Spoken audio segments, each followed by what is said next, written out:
Europese culturele hoofdstad voor 2030. We zien elkaar vandaag niet, maar we zijn wel talrijk aanwezig. We hebben 190 personen die vandaag aangemeld zijn. Dus we zijn met velen vandaag. En velen onder jullie waren er waarschijnlijk 2 weken geleden ook al bij. We hadden een eerste sessie dan met Europese expert Sylvia Ammann. Zij heeft ons een beetje de spelregels, de contouren van het speelveld geschetst als het dan gaat over het gegeven Europese culturele hoofdstad.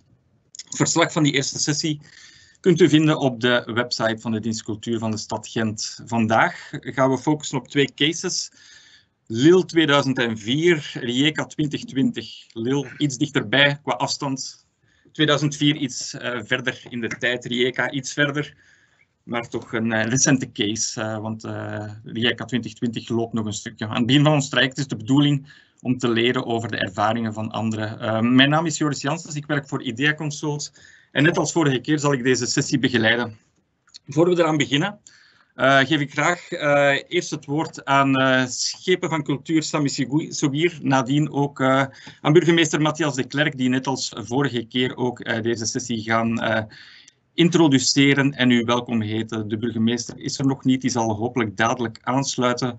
Maar eerst geef ik het woord aan de Schepen van Cultuur Sami Sougir. Meneer Sougir, dank u wel om hier bij ons te zijn. Tijdens de vorige sessie hebt u het traject naar de kandidatuur ook gekaderd. In bijzonder uitgelegd ook welke de stappen zijn op korte termijn, op langere termijn.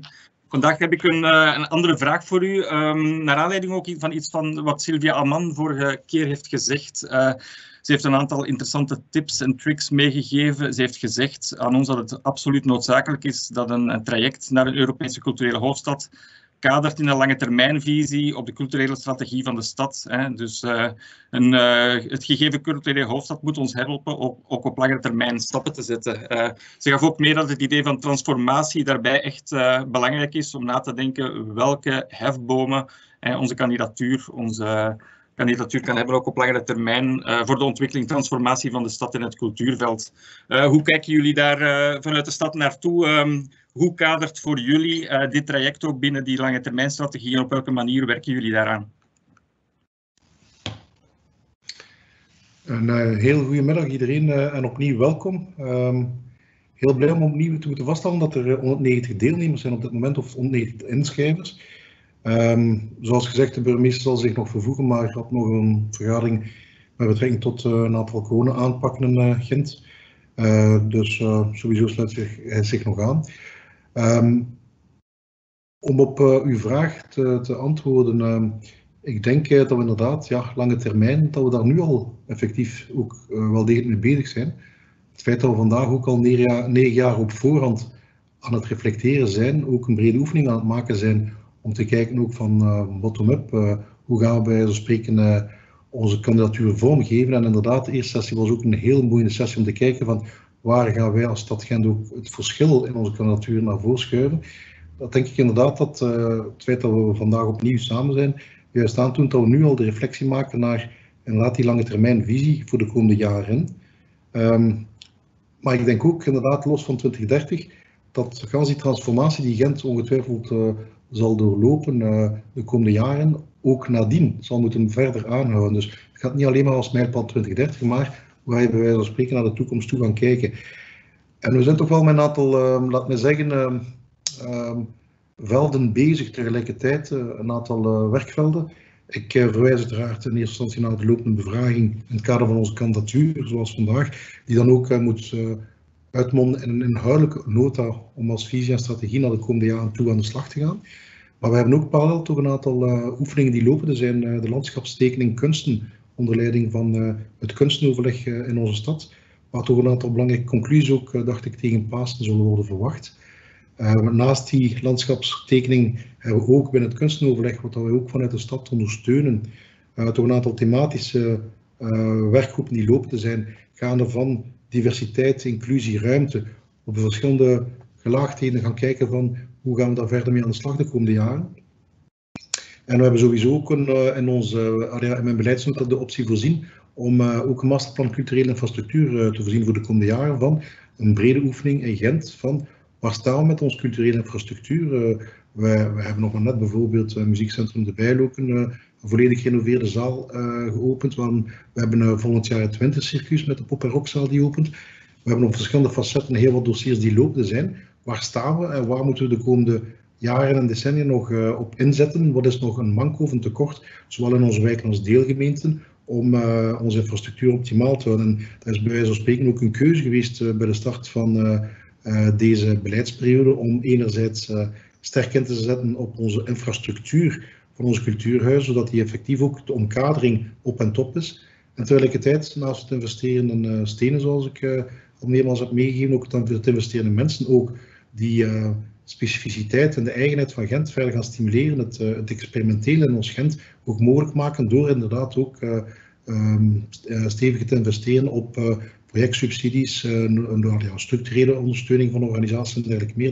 Dus we spelen daar op verschillende facetten, zowel inhoudelijk als inderdaad ook qua omkadering. Aansluitend, en dat is toch ook wel een niet onbelangrijk gegeven qua transformatie, ook, wat dat ook wel heel opvallend is. Jammer genoeg hebben we te maken gehad nog steeds met corona. De cultuursector en de evenementensector is daar heel sterk op ingespeeld om te kijken waar kunnen we nieuwe methodiek gaan introduceren, innovatief aan de slag gaan. En dan verwijs ik ook naar het aspect digitalisering dat ook toegenomen is uit de noodzaak ook in die corona-context om te gaan kijken waar kunnen we bij wijze van spreken alsnog concerten en theatervoorstellingen mogelijk maken via digitale weg. En ook dat zijn toch wel aspecten die we toch echt wel onder de loep moeten blijven nemen van hoe gaan we met die digitalisering ook in onze sector verder aan de slag gaan de komende jaren. Dus ik denk dat er heel wat werkzaamheden parallel aan het lopen zijn, denkwerk dat nu al lopend is, die samen bij wijze van spreken echt wel die visie van de komende decennia, zeker wat onze stad betreft en waar het groeipotentieel zit voor nog een rijkere cultuurveld te laten ontwikkelen, om die inderdaad die voedingsbodem te geven. Dus dat denk ik inderdaad wel dat toch wel op dit moment lopend is in Gent. Oké, dank u wel, meneer De Schepen. Er zijn inderdaad verschillende werven op dit moment actueel en waarbij dit een goede gelegenheid biedt om echt op de langere termijn te kijken, ook verder dan 2030. Dank u wel. Ik check even of meneer de burgemeester al is ingelogd. We kunnen nog altijd dadelijk even doorschakelen wanneer dat dan uiteindelijk lukt. Ik begrijp dat dat niet het geval is.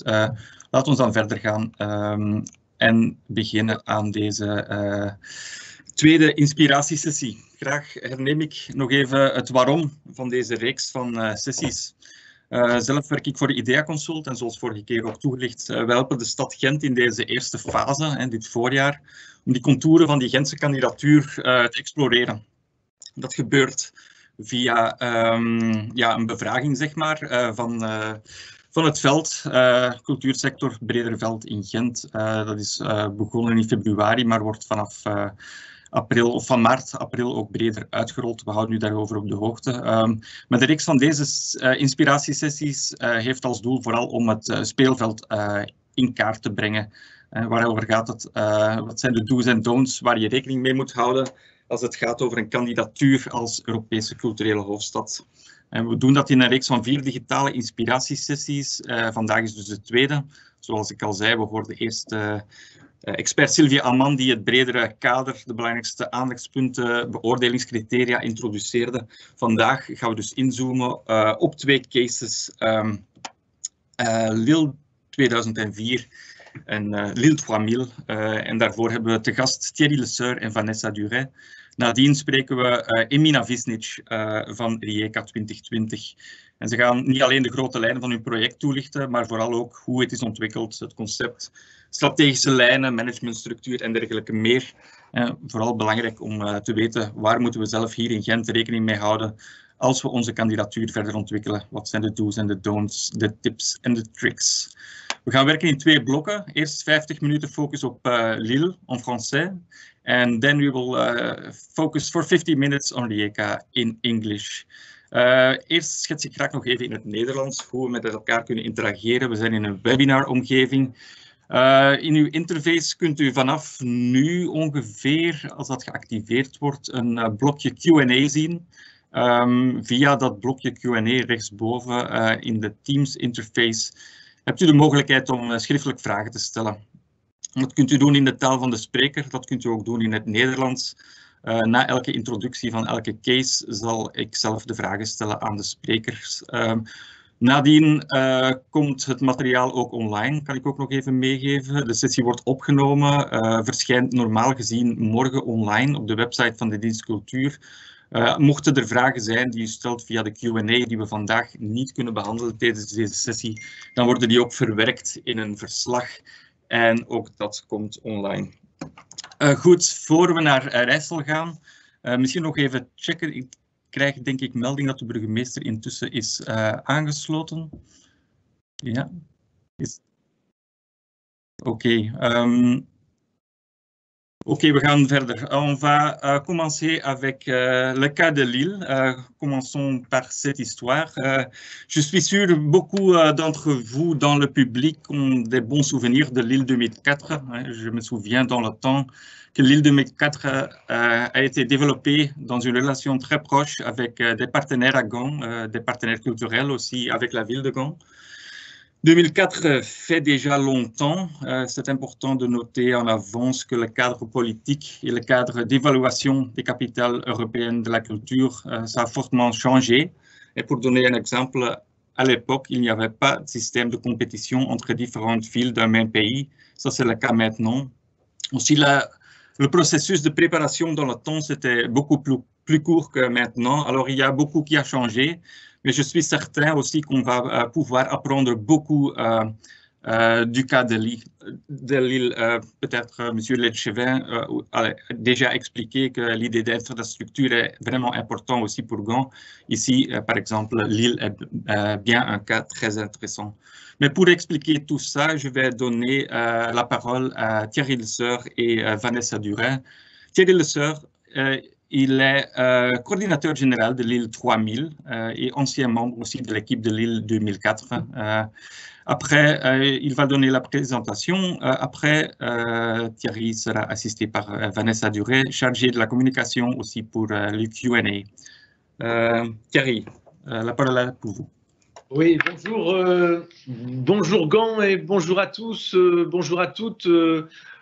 Bonjour Monsieur Léchevin, on est vraiment très heureux de participer aujourd'hui à cet échange en vue de la capitale, de la candidature de Gand comme capitale européenne de la culture en 2030. Et donc je vais essayer de vous faire partager effectivement comment la culture à Lille a été vraiment un outil formidable de transformation de la ville, d'identification et aussi vraiment d'une effervescence qui continue encore aujourd'hui à la suite de la capitale européenne de la culture. Alors, il y a quelques images qu'on vous a préparées qui sont effectivement peut-être des souvenirs pour les uns ou pour les autres.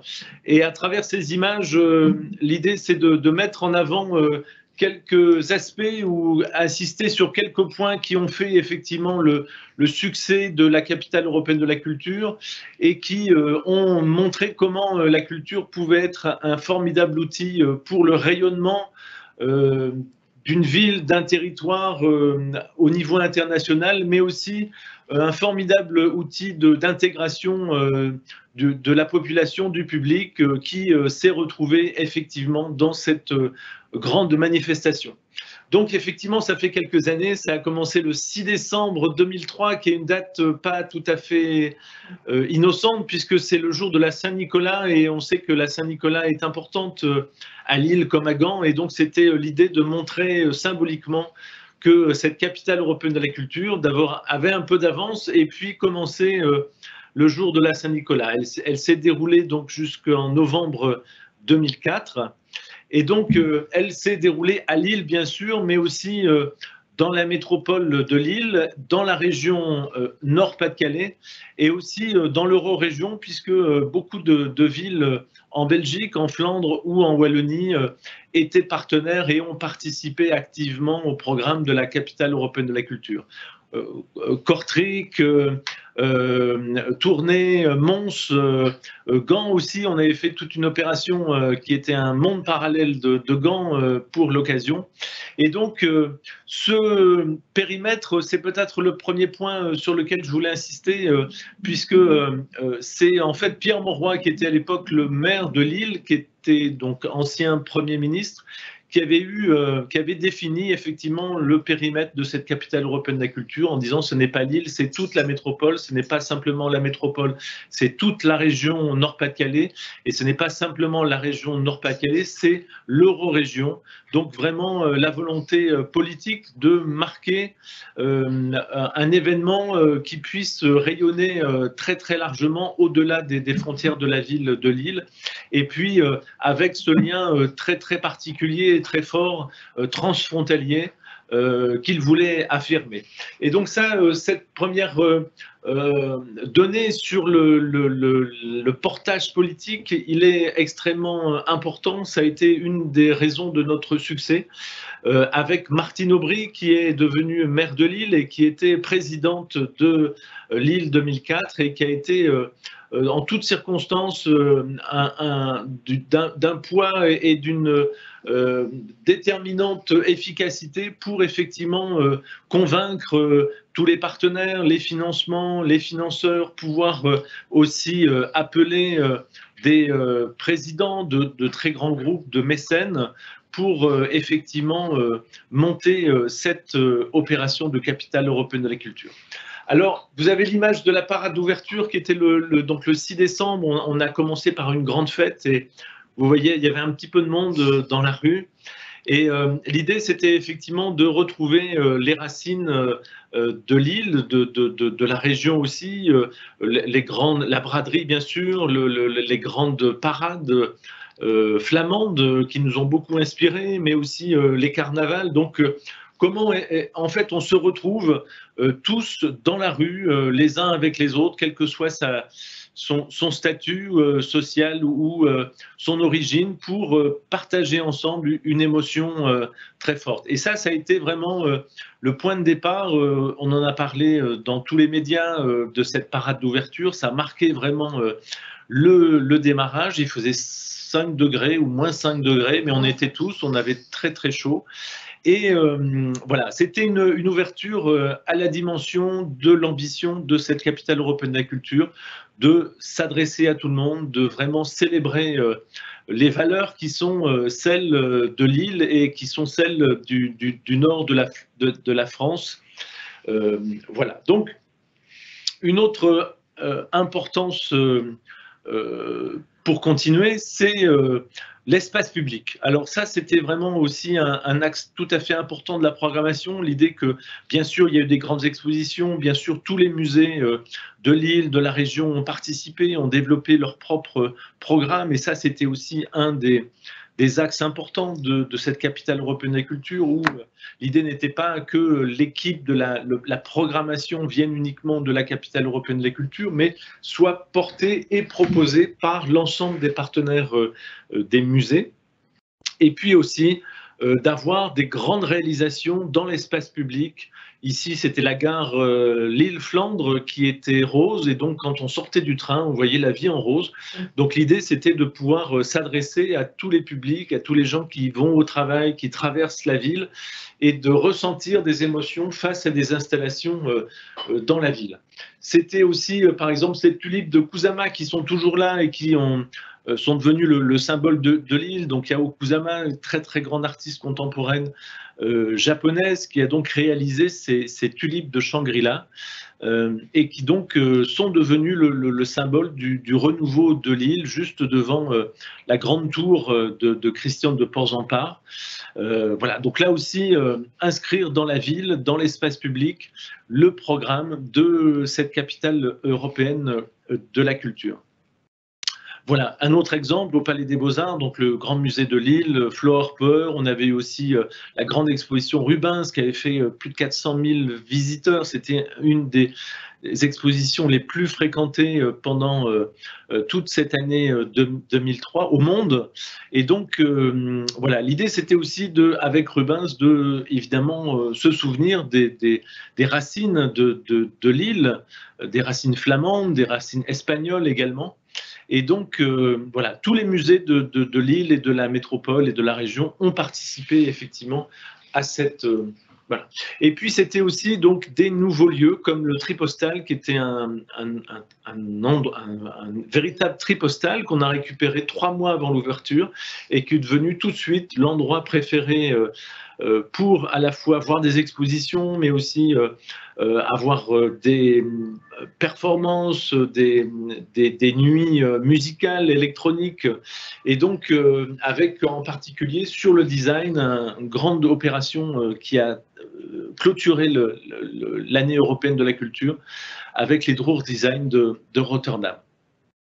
C'était aussi bien sûr les maisons folies. Alors vous savez, une capitale européenne de la culture doit absolument construire un musée comme à Marseille ou une grande salle de concert comme à Porto ou d'autres réalisations, mais en général ça se passe dans le centre de la ville.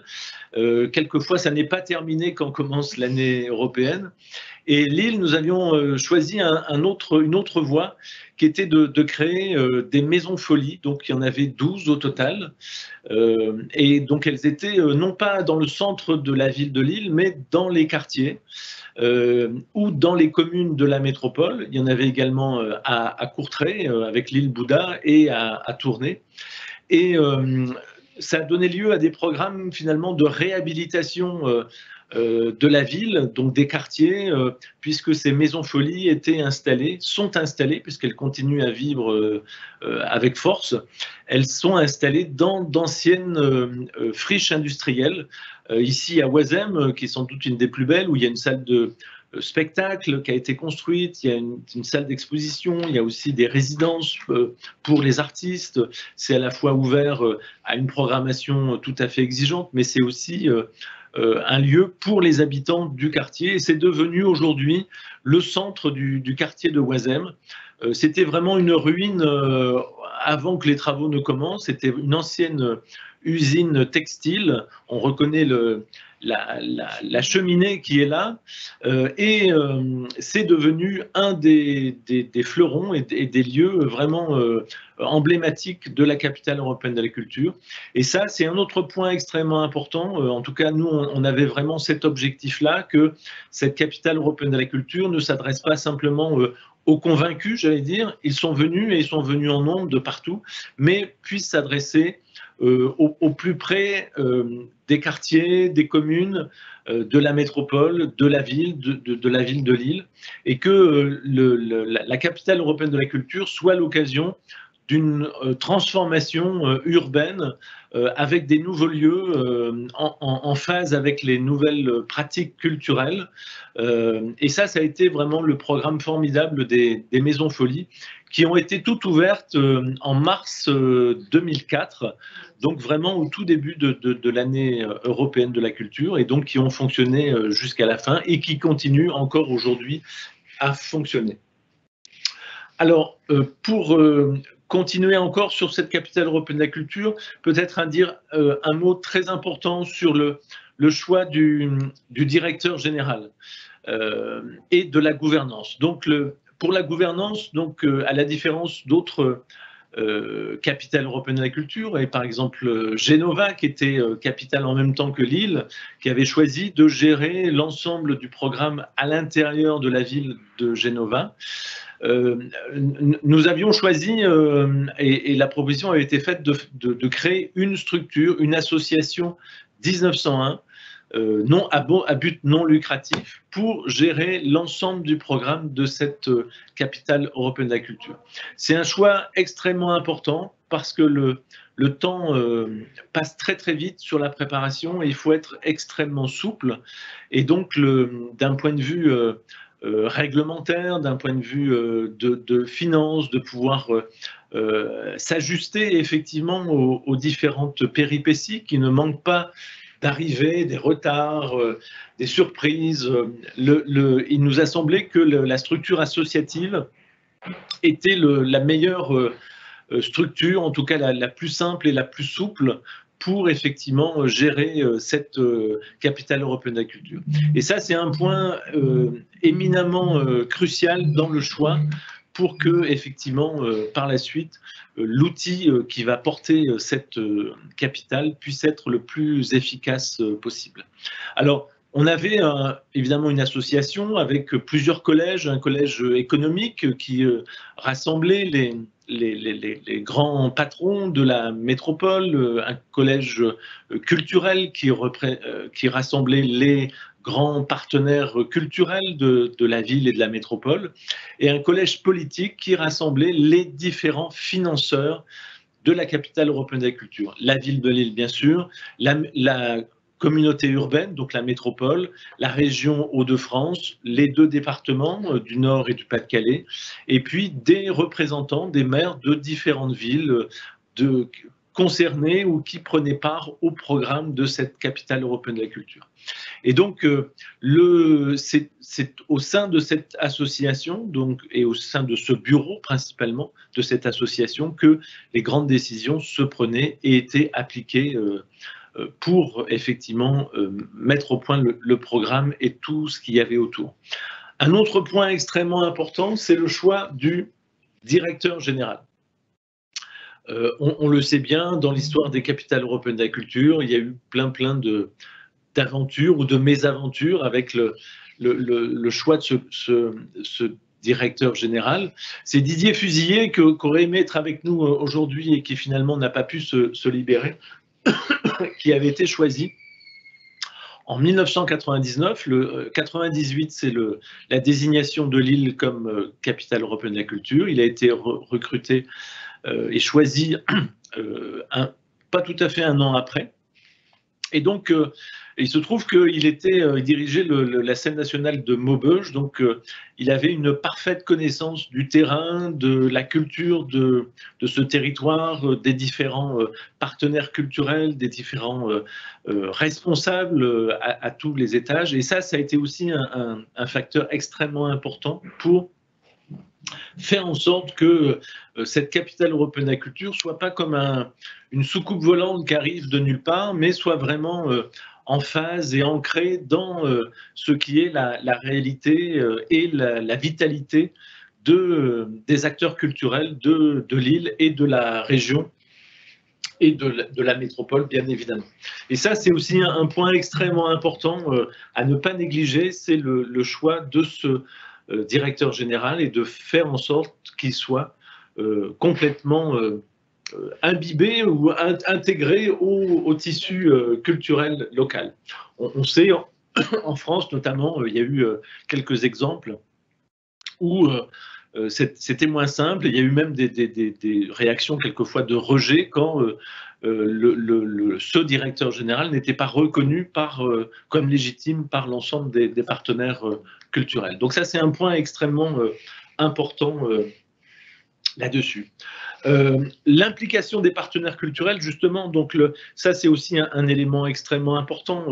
Je le disais, une très très grosse partie du programme de cette capitale européenne de la culture a été réalisée par les différents musées partenaires, l'Orchestre national de Lille, l'Opéra qui venait de réouvrir. Et donc, ce n'est pas directement l'équipe de Lille 2004 qui a fait la programmation, mais nous avons accompagné, enfin plus que accompagné même, nous étions vraiment partenaires avec ces différents musées qui ont imaginé des programmes en lien avec les différentes thématiques de cette capitale européenne de la culture. Et c'est aussi ce qui a fait le succès de cette capitale européenne et qui a permis ensuite d'imaginer une suite avec Lille 3000. L'implication de la population aussi est extrêmement importante, tout un travail extrêmement important qui a été fait avec l'éducation nationale, avec les associations, avec les mairies de quartier, avec tout ce qui pouvait ressembler à un vecteur de public pour faire en sorte que le programme de cette capitale européenne de la culture soit à hauteur d'enfant et donc puisse être vraiment complètement apprécié et dans les yeux émerveillés des enfants de 10 ans. Et donc, il y a eu tout un programme qui a été fait pour effectivement faire en sorte que les enfants, et au-delà des enfants, les familles, évidemment, puissent découvrir les expositions, les lieux, les programmes. Et ça a été aussi une des clés du succès de façon extrêmement importante. Voilà. L'objectif premier principal de cette capitale européenne de la culture, c'était, enfin, les objectifs, c'était à la fois de faire rayonner donc le territoire, de faire exister l'île et sa région au niveau international, au niveau européen, au niveau mondial. Donc il y a eu aussi tout un travail extrêmement important avec la presse. C'est plus de 4000 journalistes qui venaient du monde entier, qui sont venus et qui ont relayé l'information. La Chambre de commerce, qui était partenaire, a fait une étude et a calculé qu'avec l'île 2004, l'île et sa région avaient gagné 10 ans de notoriété positive à l'international, ce qui est évidemment tout à fait important. Donc ça, c'était un premier objectif qui s'est révélé une réussite. Aussi le tourisme, puisque l'île n'était pas vraiment une ville touristique, ça l'est devenu avec la capitale européenne de la culture, et on a maintenant, depuis 2004, tout le temps des touristes belges, flamands, wallons, mais aussi anglais, allemands, américains, japonais, de partout, qui viennent découvrir l'île. Donc ça, c'était, on va dire, le premier objectif, de faire rayonner à l'international. Et puis l'autre objectif, et on en a parlé un petit peu déjà, c'était faire en sorte que cette capitale européenne de la culture soit vraiment importante et soit facteur d'intégration pour la population et les publics de l'île et de la métropole. Donc il y a eu toute une série d'événements dans le programme avec les métamorphoses, donc les œuvres d'art qui se retrouvaient dans la rue, les grandes parades qui renouaient avec les traditions, les grandes fêtes traditionnelles, la musique amateur avec les harmonies qui participaient, les différents partenaires culturels qui avaient chacun choisi un programme et développé un programme qui abondait et enrichissait le programme de la capitale européenne de la culture. Donc l'idée vraiment de s'adresser à un public le plus large possible et pas simplement au public convaincu, mais au contraire d'aller dans les quartiers avec les maisons folies, le tripostal, d'inventer des lieux qui ne font pas peur et qui donnent envie d'aller visiter ces différents lieux, nouveaux ou anciens. Voilà. Alors, une des grandes questions, donc oui, les chiffres peut-être très rapidement, donc c'est 9 millions de visiteurs, c'est 3 millions de tickets vendus, 4000 journalistes, j'en parlais. Et donc, c'est évidemment des chiffres hors normes, et c'était un événement hors norme, mais qui, à force d'enthousiasme et d'envie de faire, et ça c'est aussi extrêmement important, a permis effectivement que cette capitale européenne de la culture soit une réussite. Alors, évidemment, tout de suite, et on va passer peut-être aux autres images. Donc, quand ça s'est terminé, évidemment, tout le monde s'est dit mais pourquoi ça se termine? Et donc il y a eu cette idée avec Martine Aubry, maire de Lille, avec Didier Fusilier, l'équipe qui était là aussi, l'envie de continuer sur le même modèle et donc d'inventer l'île 3000 qui a pris le relais de la capitale européenne de la culture. Alors l'idée c'était justement pas de créer, comme ça arrive quelquefois, après une capitale européenne de la culture, d'inventer un nouveau festival ou une nouvelle biennale d'art contemporain. L'idée, c'était au contraire de garder, d'approfondir finalement tout ce qui avait été fait pendant cette année culturelle exceptionnelle, et puis d'aller plus loin dans ce travail du public, du rayonnement. Et donc, on a eu cette idée donc de l'île 3000, de travailler sur cette même matrice de l'île 2004, c'est-à-dire présentant toutes les disciplines, les arts visuels, le théâtre, la danse, la musique, la cuisine, la philosophie, les débats, le cinéma, toutes les disciplines, de mélanger, de vraiment avoir aussi toujours l'espace public comme un axe fondamental du programme. Et donc, on est parti avec l'île 3000 sur des grandes éditions. La première a eu lieu en 2006. Elle avait comme thématique l'Inde, donc les bons baisers de l'île, donc voilà, avec la grande parade d'ouverture qui était là, avec des éléphants qui venaient de Bombay, la gare qui se transformait en palais merveilleux, des projets partout dans les quartiers, des grandes expositions avec les grands artistes. Cette œuvre qui est toujours en place dans l'église Sainte-Marie-Madeleine, c'est Subodhgupta, du théâtre, le Kathakali à l'opéra. Enfin, on a plongé dans l'Inde, on a poursuivi avec l'Europe en 2009, on était 20 ans après la chute du mur de Berlin, ça c'est la parade d'ouverture, donc là aussi le même principe, tout le monde était dehors, des grandes sculptures dans la ville. Voilà, on va passer peut-être un petit peu plus vite, mais toujours cette idée d'avancer et donc de présenter. En 2012, pardon, c'était fantastique. Donc là, on était à la fois aussi une grande parade, des grandes métamorphoses avec François Squitten, donc sur la rue Federbe, cette maison à l'envers. On pouvait tenir à deux à la fois. On a comptabilisé 100 000 visiteurs en 3 mois. Fujiko Nakaya, une grande artiste qui avait eu ce nuage de mer.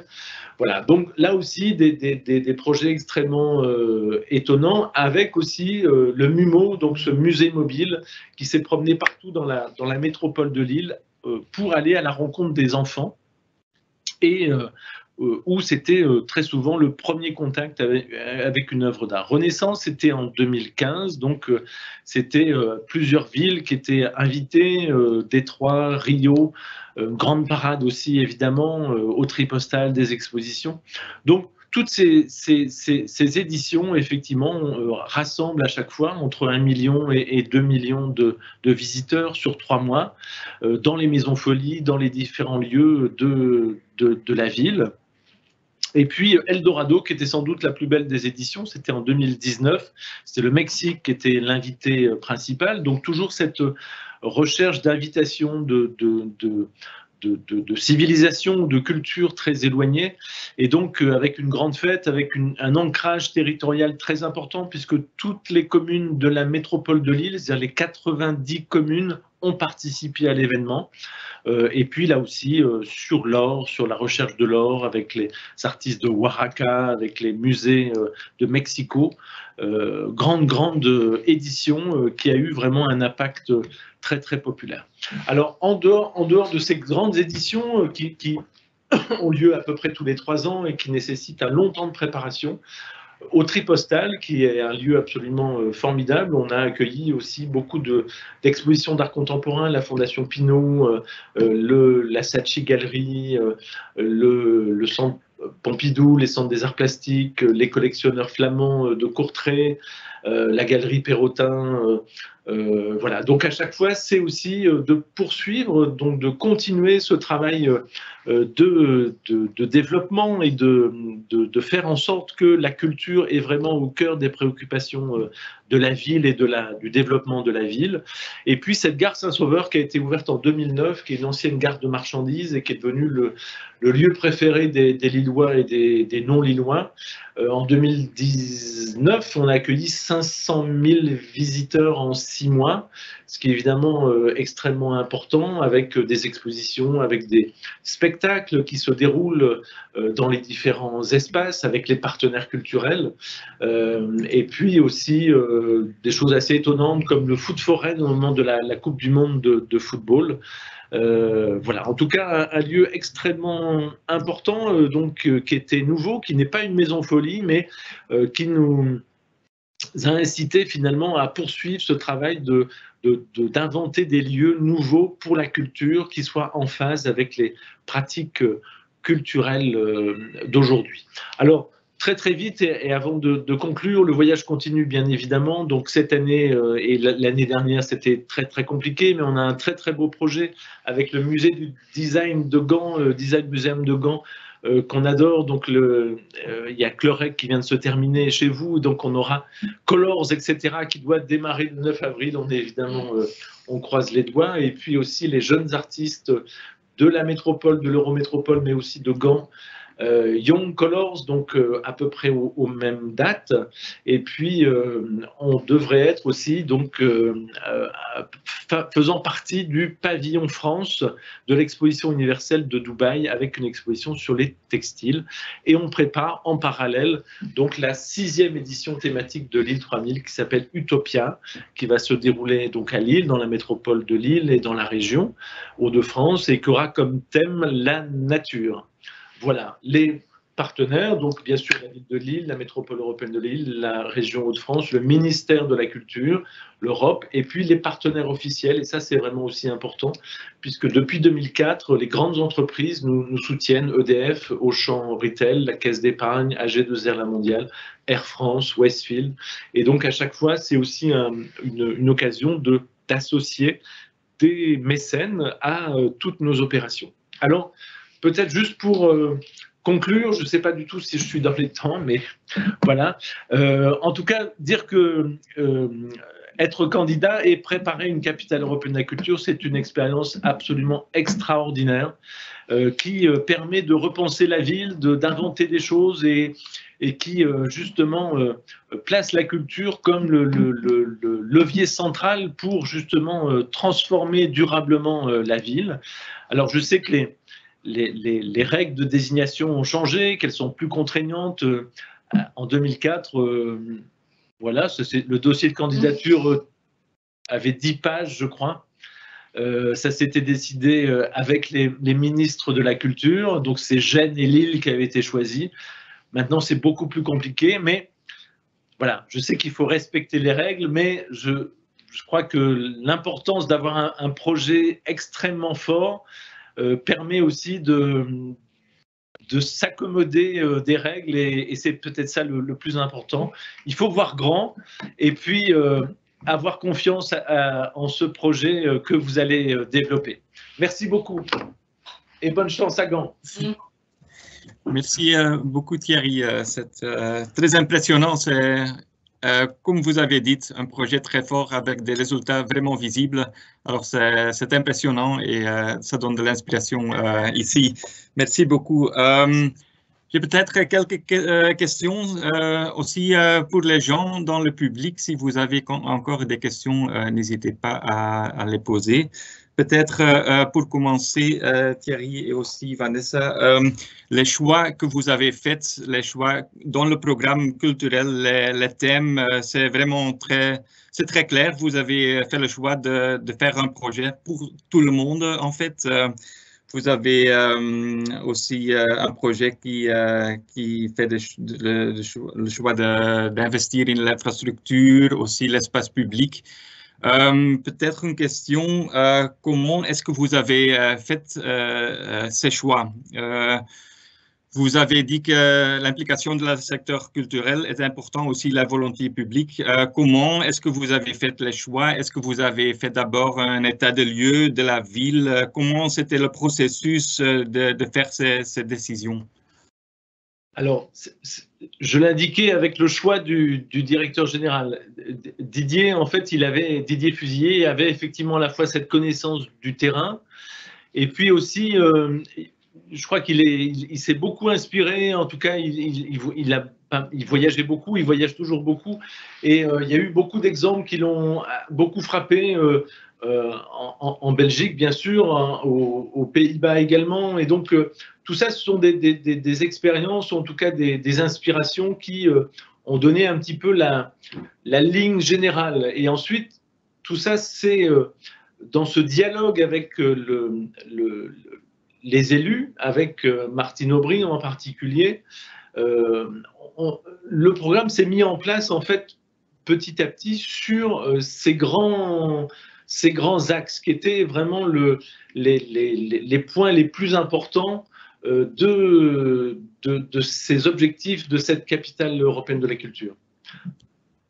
Oui, merci. Et dans cette stratégie d'atteindre beaucoup de gens, aussi des gens divers, est-ce qu'il y avait aussi des efforts spécifiques pour atteindre des groupes divers, de différentes cultures dans la ville? Est-ce qu'il y avait aussi des actions spécifiquement sur ce thème? Alors oui, évidemment, on était en 2004, donc Facebook n'existait pas, ou quasiment, voilà. Donc c'était une autre façon de communiquer par rapport à aujourd'hui. Ce qui a été l'un des grands succès aussi de la communication et de l'implication de la participation du public, ça a été ce qu'on a appelé les ambassadeurs.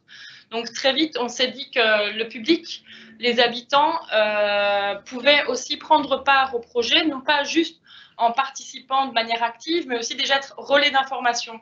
Et donc, on s'est dit que c'est l'effet boule de neige. Hein, si 5 personnes en parlent à 5 personnes, en parlent à 5 personnes, voilà, il y a déjà pas mal de gens au courant. Et donc, on a vraiment voulu que les habitants de la ville, y compris les commerçants, etc., soient capables aussi de faire finalement une visite de la ville à leur propre famille, à leurs propres clients, à leurs propres invités.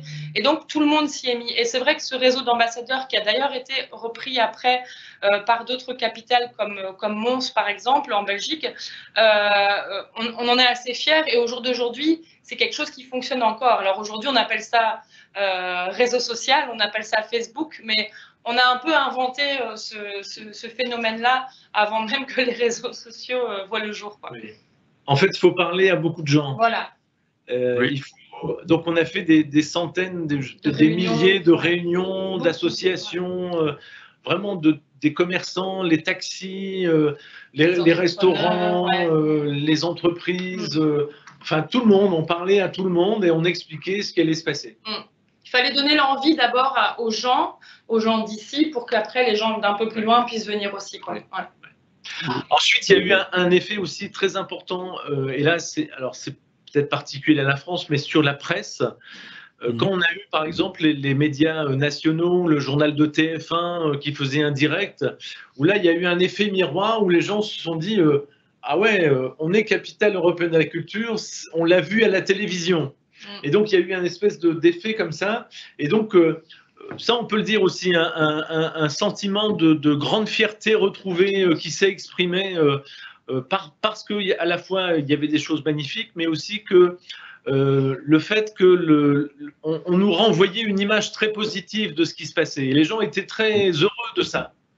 Oui, il y a une question spécifique sur les citoyens avec une histoire de migration. Est-ce que c'était aussi quelque chose de spécifique dans votre stratégie ou c'était aussi une groupe qui vous avez atteint avec les stratégies plus généraux? Alors, dans le programme, on avait des week-ends thématiques qu'on avait appelés les mondes parallèles, et donc qui invitaient une ville, un pays. Donc, on a eu New York, on a eu la Pologne, on a eu Gand, on a eu l'Afrique, Marrakech. Donc, à la fois, en fait, c'est dans le programme qu'on s'adressait, ou que l'idée aussi, c'était de s'adresser aux différentes communautés. Et puis sinon, c'était le même travail qu'on faisait avec les associations, dans les quartiers, avec les enfants, dans les écoles. Donc en fait, ça faisait partie du même dispositif. Oui, merci. Il y a quelques autres questions aussi concernant l'infrastructure. L'accessibilité de l'infrastructure, c'était un point d'attention important pour les visiteurs qui sont en situation de handicap. Vous avez aussi tenu compte de ça dans votre candidature déjà ou peut-être plus tard dans les dossiers de bâtiment? On va dire que c'est peut-être moins présent qu'aujourd'hui, mais sur l'accessibilité générale, ça c'était un axe tout à fait important. On s'était inspiré des anneaux de vitesse de Rem Koolhaas, donc de ne plus raisonner en nombre de kilomètres, mais en temps de trajet. Par le métro, par le tramway, par le train, qui évidemment sont équipés. Donc ça c'était aussi évidemment important. Et puis ensuite, dans les différents lieux qui ont été rénovés, évidemment, il y avait une prise en compte effectivement de l'accessibilité pour les personnes en mobilité réduite, par exemple. Et ensuite, dans les expositions du Tripostal, on a vraiment développé ça aussi sur des visites pour les non-voyants, par exemple, ou des supports en braille, par exemple, ou des visites vraiment spécialisées pour justement les publics qui sont en situation de handicap. Oui. Mais ça s'est fait petit à petit. Alors maintenant, c'est évidemment un sujet très très prenant. En 2004, ça l'était un petit peu moins peut-être. Oui, merci. Il y a quelques questions en ce qui concerne les partenaires de votre projet. Vous avez déjà dit que oui, l'essence est crucial, que c'était une co-création entre la politique, aussi le secteur culturel. Mais quelle était la place des acteurs des autres secteurs, par exemple l'enseignement supérieur? Est-ce qu'il y avait aussi des partenariats avec oui, des acteurs en dehors du champ culturel et quelle était leur place? Oui, bien sûr. Donc, j'indiquais qu'il y a eu une convention établie avec le ministère de l'Éducation nationale et donc l'ensemble des enfants de l'île, de la métropole, ont vu au moins et même plusieurs expositions. Il y a eu tout un travail de préparation. Et ça, aujourd'hui, on a gardé ça et effectivement, ça fait partie de notre marque de fabrique, de vraiment faire ce travail très, très important de sensibilisation auprès du public. Donc, l'éducation nationale, l'université, évidemment, aussi, qui est aussi très, très à l'écoute et Lille est une ville universitaire importante, donc évidemment c'était un réservoir de public bien sûr, mais aussi d'un point de vue plus organisationnel de la vie étudiante avec les universités, c'était aussi des partenariats qui avaient été menés.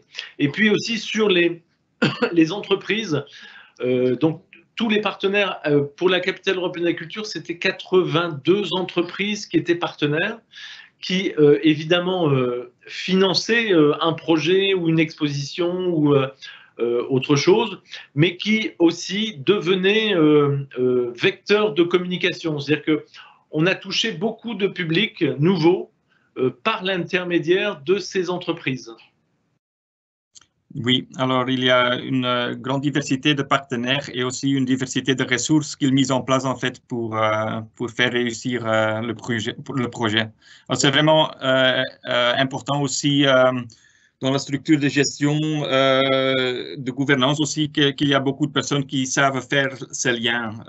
Ça c'est vraiment crucial. Hein? Absolument. Oui, et aussi à long terme, alors vous le faites déjà 30 ans, alors ça c'est aussi important dans votre travail aujourd'hui, je pense, à l'île 3000, de continuer d'établir ou rétablir ces liens et de continuer ça. Oui, c'est vraiment on est vraiment sur la dynamique qui continue et c'est ça qui est assez formidable, c'est-à-dire que quand on lance une nouvelle thématique, là, on est en train justement de lancer, enfin, on a lancé ce nouveau thème d'Utopia Nature donc pour 2022, et immédiatement, on a eu plein de partenaires très très différents qui ont dit « Ah, mais c'est très intéressant, j'ai envie de participer », les communes de la métropole de Lille qui ont dit « Ah, nous, ça nous plaît beaucoup, on a envie de travailler là-dessus avec vous ». Il y a toujours, depuis 2004, et effectivement, ça fait quelques années maintenant, mais il y a toujours ce moteur et cette énergie et cette dynamique qui est là. Oui, et votre gouvernance et système d'organisation, système structure de gestion, ça a fortement changé depuis 2004. C'est aussi une question. Vous avez un peu indiqué votre modèle de l'association dans le temps.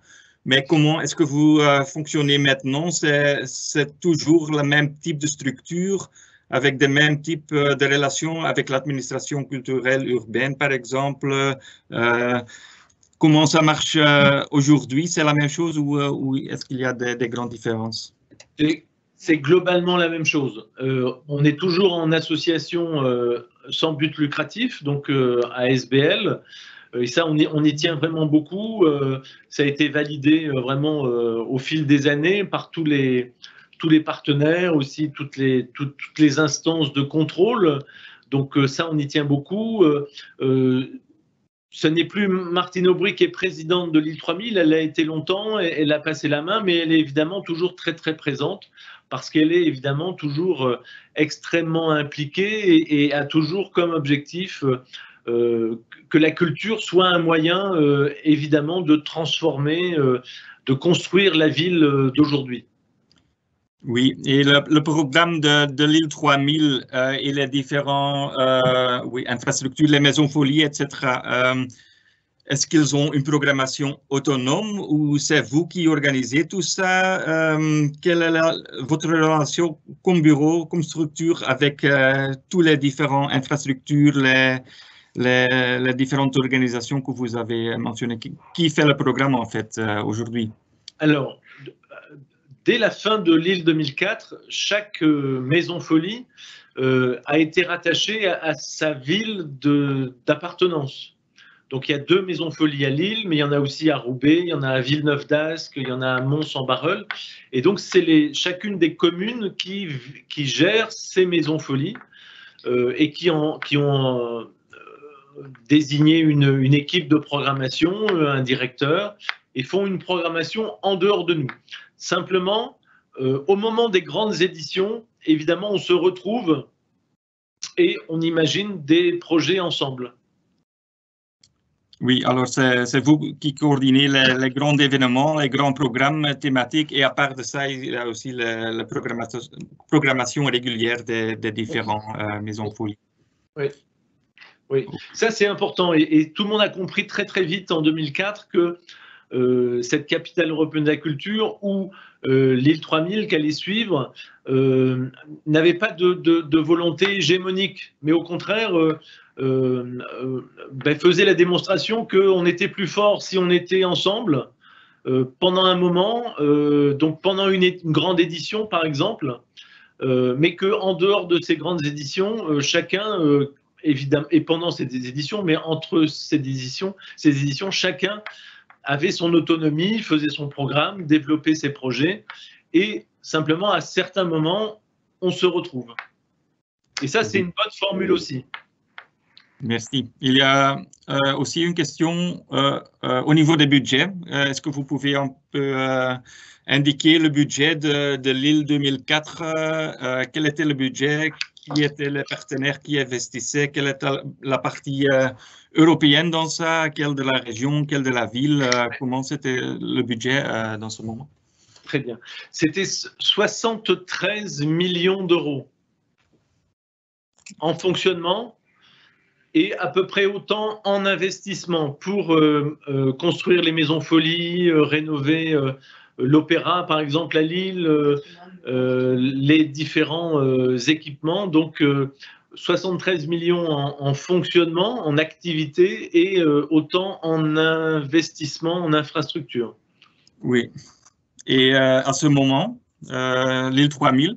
L'île 3000, alors, on a des années creuses et des années pleines. On va dire pour les grandes éditions, Eldorado, le budget était de 11 millions d'euros. 11 millions, ok, ça va. Merci. Juste peut-être une question pour terminer.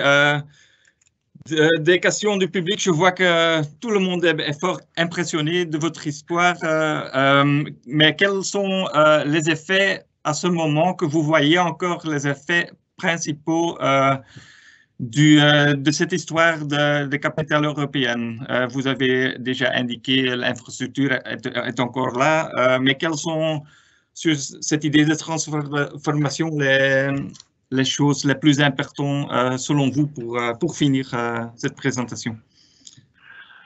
Les maisons folies, les infrastructures, le tri postal, ça c'est toujours là. La gare Saint-Sauveur, c'est un nouveau lieu qui a été créé donc ensuite, mais qui est inspiré de l'île 2004. Donc ça c'est, j'allais dire, les bâtiments, mais surtout c'est l'esprit. C'est l'esprit de construire ensemble des projets communs, et puis de se rassembler donc pour les grandes éditions pour effectivement faire en sorte que on puisse mettre en valeur l'ensemble des partenaires culturels du territoire. Ok, merci beaucoup Carrie et Vanessa pour partager vos expériences et votre histoire. C'est impressionnant. Voilà, merci beaucoup. C'est très intéressant pour l'histoire de Gand qui commence maintenant. Merci. And now, so we are going to switch to English for our second case, Rijeka 2020. As I said, Rijeka is a little bit further than Ghent, than Lille, but 2020 is a little bit closer than 2004. So let's see how this story has developed. It's a more recent example, and in fact, the program of Rijeka 2020 is still running until April after a brief corona delay or some changes in the program, fundamental changes in the program because of the pandemic. The case of Rijeka will be introduced to you by Emina Visnic, who was CEO of Rijeka 2020 until June 2020. Now she is head of program.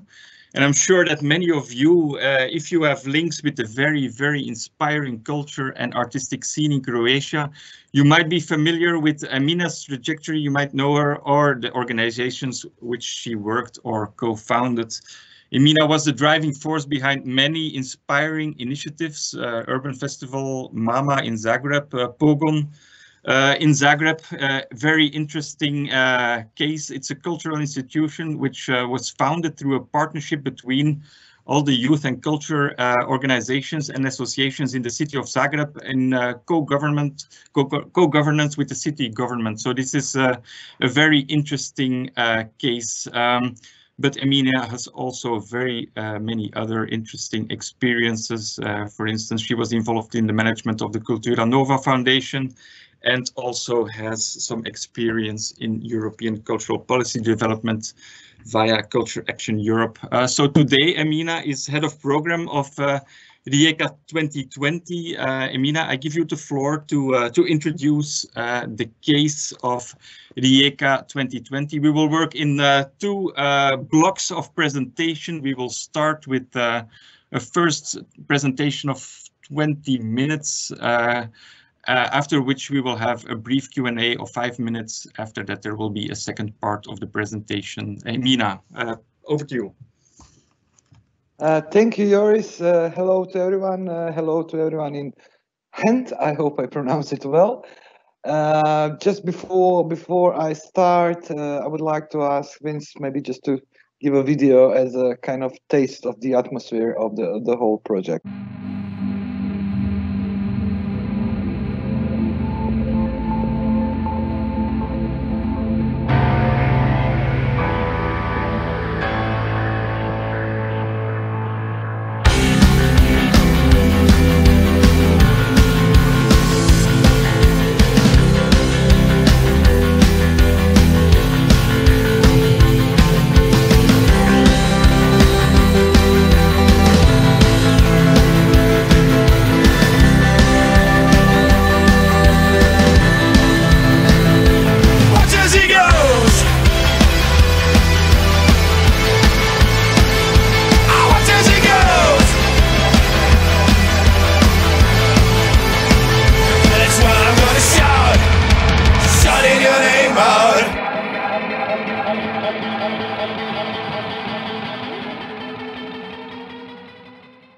I will try to present the case of Rijeka 2020, European Capital of Culture, not that much from programming perspective, but rather from strategies and other perspective, more focused on thinking and our experience regarding the bidding process, the application itself.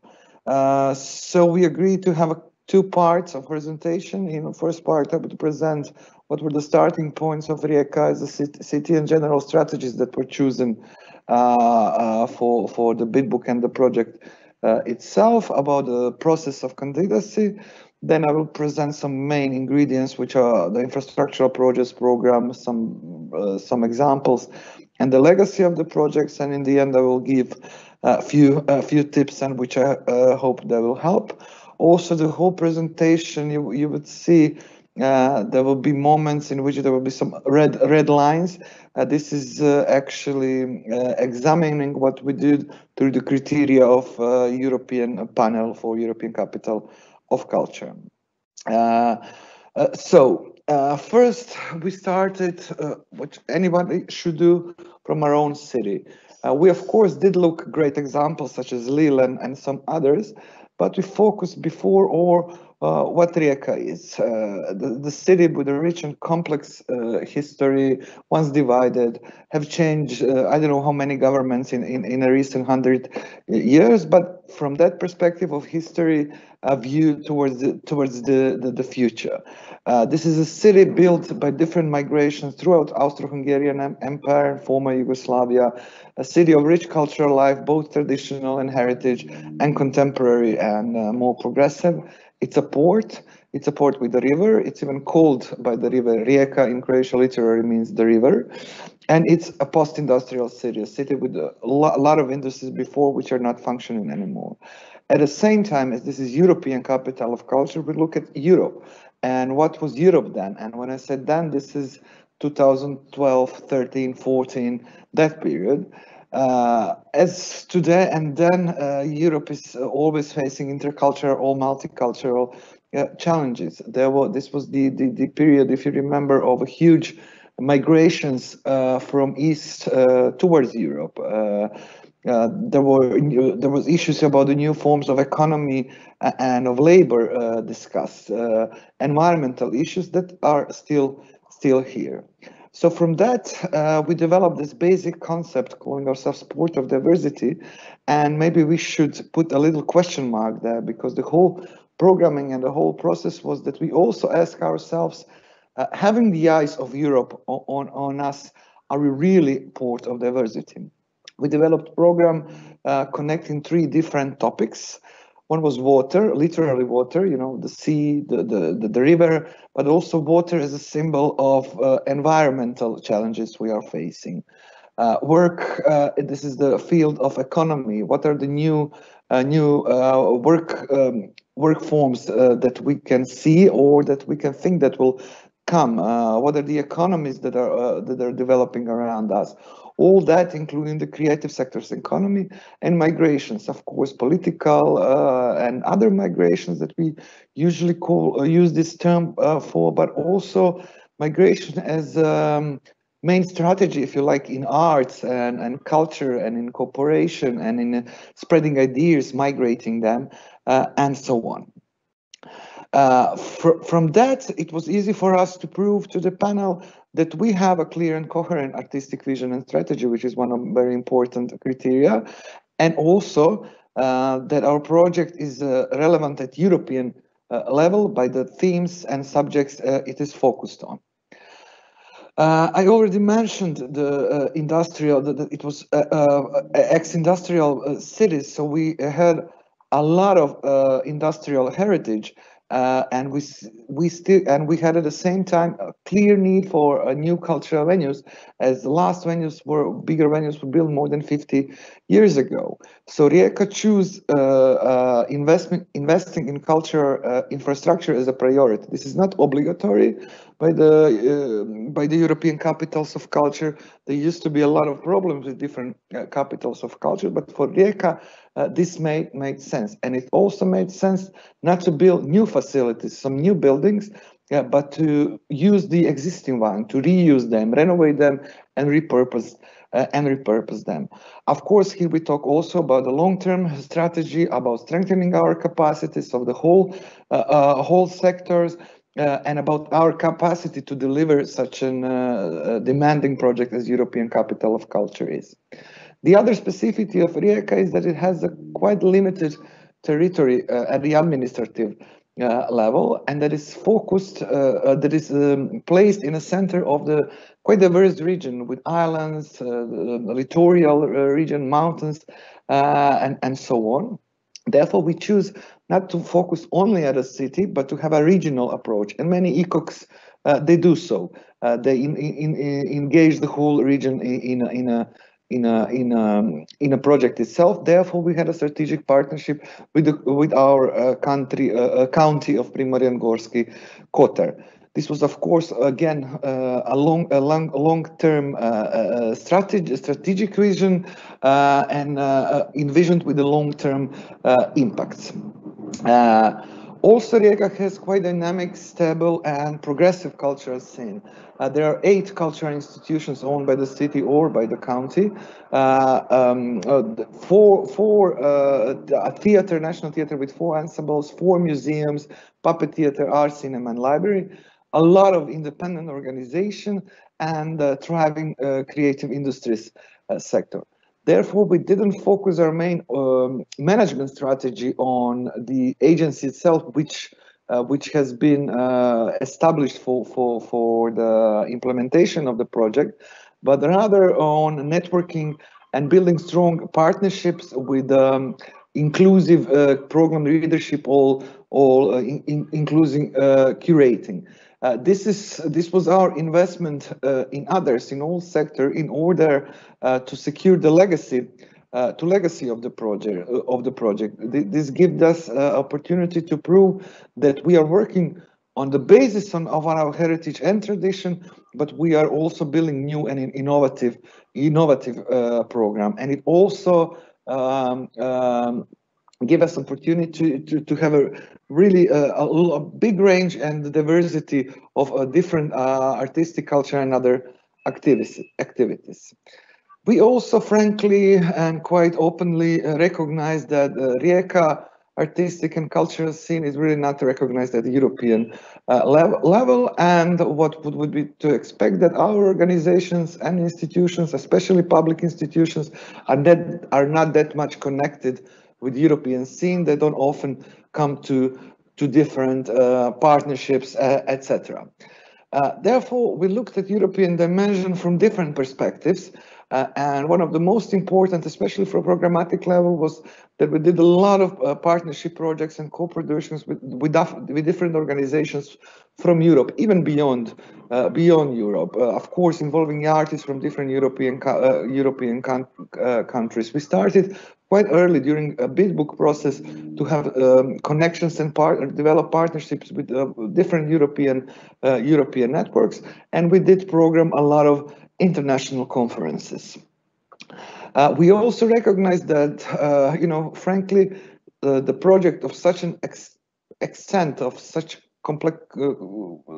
complex project, such a big project, just to say it simply, was never delivered, not in Rijeka, not in Croatia at all. We were quite aware that our capacities of certain areas of arts management and production were not strong enough.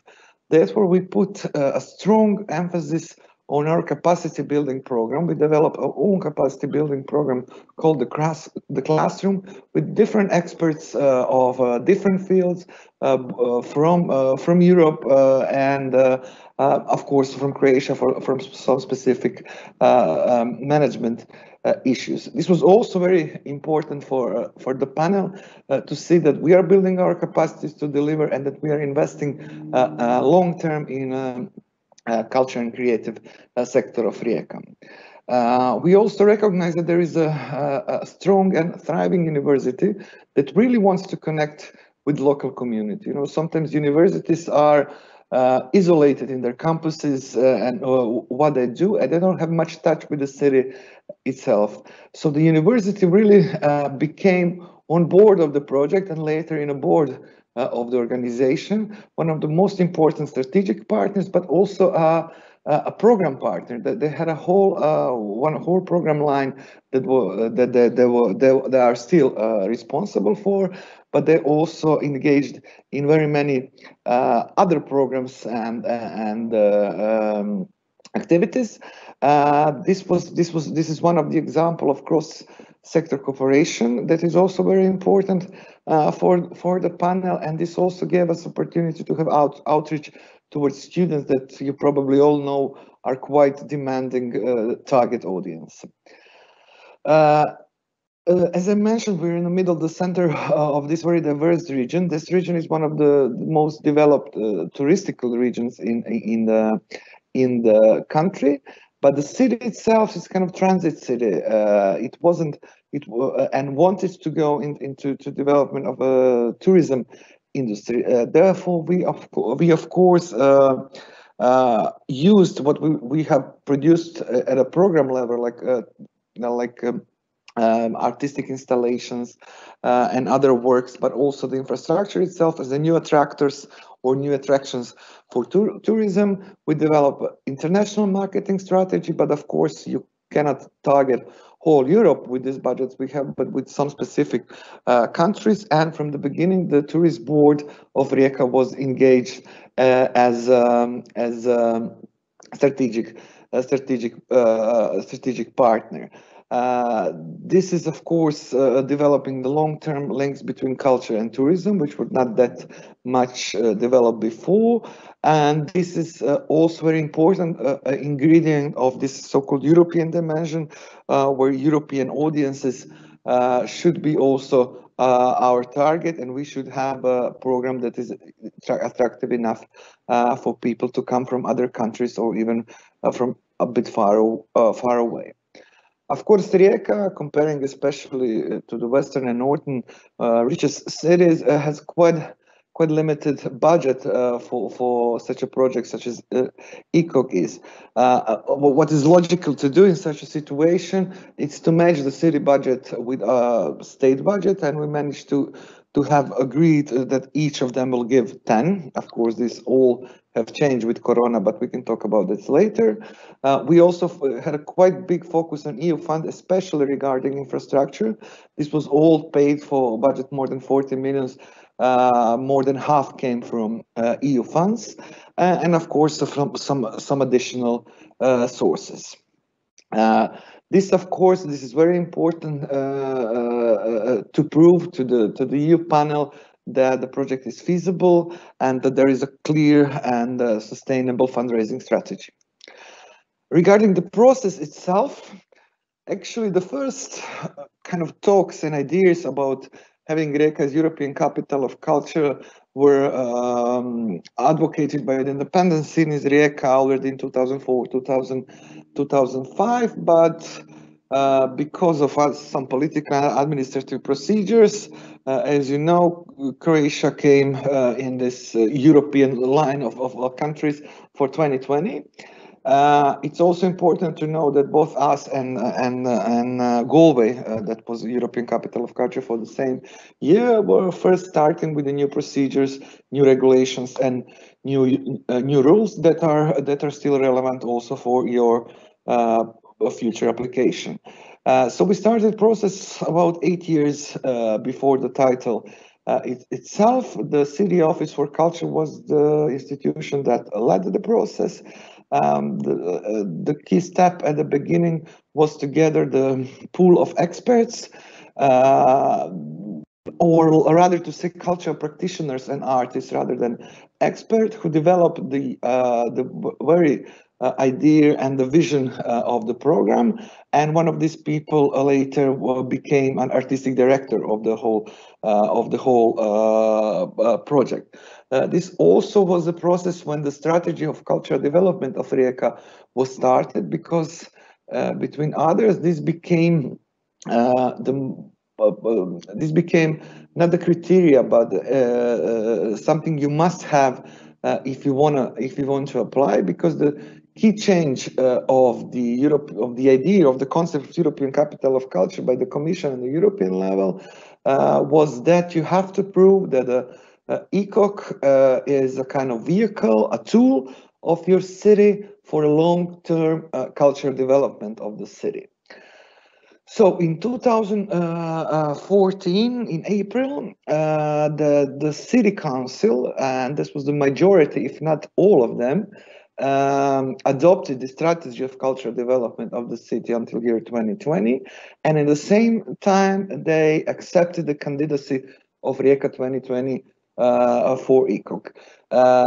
That's also one thing you need to prove, that there is a political commitment that is not only connected to the one ruling party, but it goes beyond that, because the whole process takes years, and there is a big probability that there might be political changes that shouldn't affect the ECOC and the project itself. So So after that, we had a year to develop and deliver first bid book. This is the concept group of local people from the field, as I already mentioned, and there was one consultant only.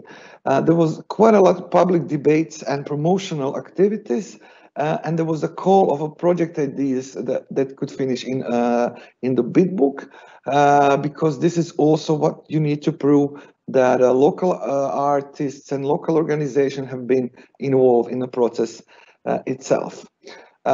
In June, there was a short list. There were 3 other cities with Rijeka. It was quite a strong competition. Probably some of you know about Dubrovnik. It's quite an attractive city, but both Pula and Osijek had good bid books and good programs. So in the second round, when we delivered the final bid book, that we had a little bit more than 6 months.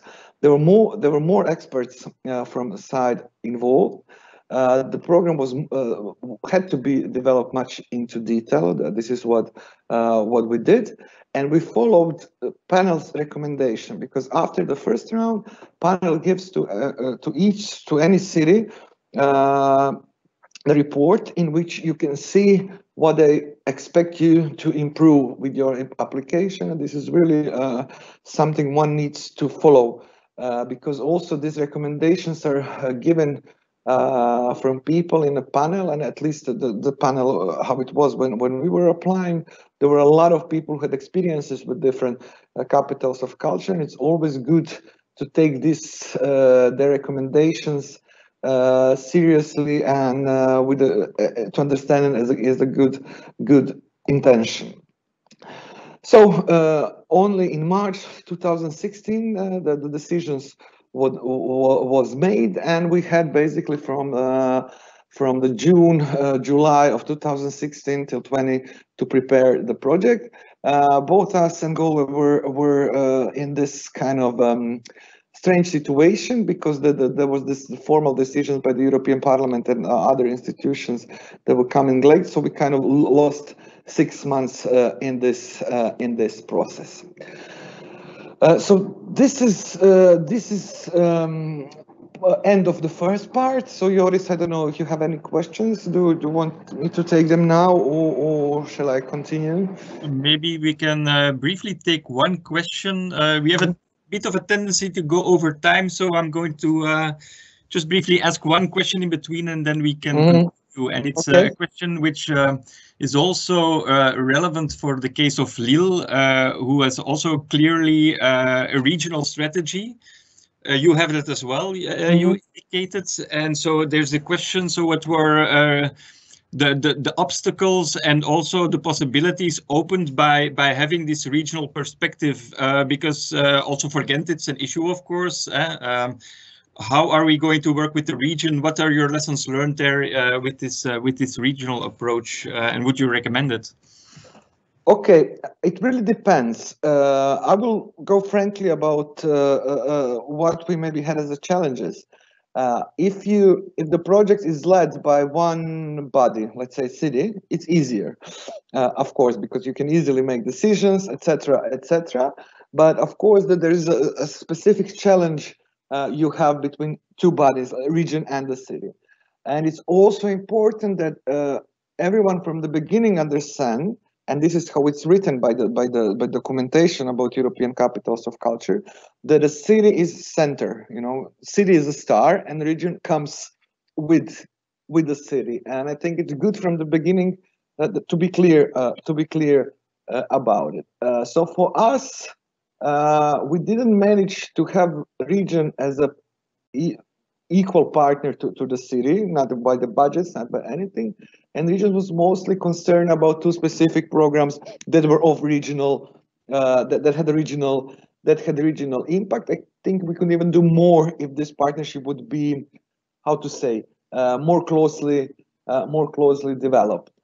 So it really depends. If it makes sense for Lille or for Ghent or for any other cities, it should be done. And I would recommend that the relationships between, especially political and administrative, but also the scope of the project, should be, if not contracted, but then in a way assigned from the beginning to be clear for everyone what are their roles and what they can expect from the project and what they should give to the project itself. If I would mention what are the positive sides, definitely.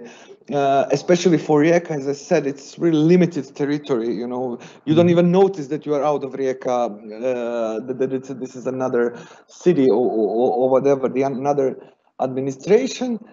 It also gave us great places for our neighborhoods program, I will talk about later, or for arts installation that we used on a coastal area, and it also was a very important for us in our international marketing strategy of getting foreign tourists into the city also. Yes, thank you, Emina. I propose then that we continue with the presentation.